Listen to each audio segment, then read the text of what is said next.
In 2014, a massive typhoon hit central Philippines, centering on area Tacloban City and Palo.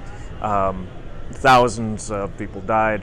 The storm surge was 3 or 4 meters high at some point, and naturally the world responded. Governments, NGOs rushed into the area, spent lots of time, lots of energy in making lots and lots of master plans for how Tacloban should bounce back, reduce their risk, increase their resiliency, et cetera, et cetera. A lot of these plans were in direct conflict with each other, but in general they were all focusing on preventing the next big coastal storm.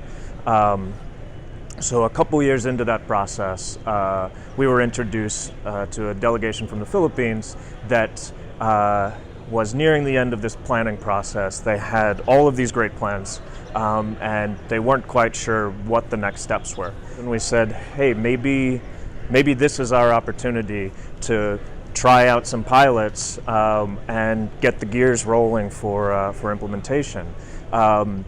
And essentially what we did is we leveraged an initial master planning study that was sponsored by the Dutch government that called for an extensive greenbelt of ecological restoration that would ultimately reduce the impacts of storms.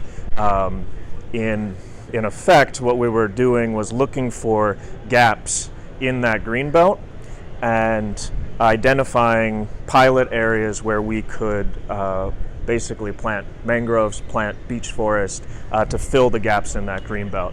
And between having the grant funding from the GRP and having the master plans already well studied, well thought out, well framed, we essentially had the money side covered for the pilots, and we had the science and technology covered. And most of the time you would think, well, then it's easy.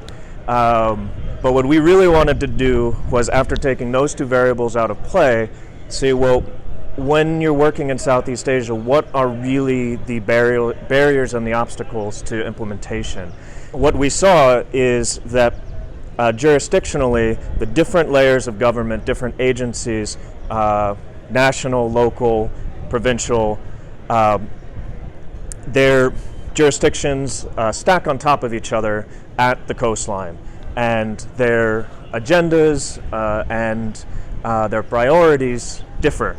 And so much of what we've been doing over the last 18 months is using these relatively small replanting restoration projects to tease out where these obstacles exist, where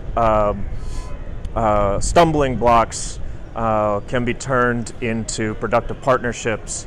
And through this process, we have done things like establish the first of its kind memorandum of agreement between a local government agency and a national government agency. We have demonstrated how the right species mix of mangroves can mean greater than 90% survival rates. The existing Philippine government programs were getting less than 50% survival rates. And we also found a new mode of ecological restoration that had been ignored in all the rush to plant mangroves. There are sections of the Filipino coastline that have gaps in them where beech forest trees should be planted. And so through local engagement, we were able to do one of these projects as well as part of a pilot.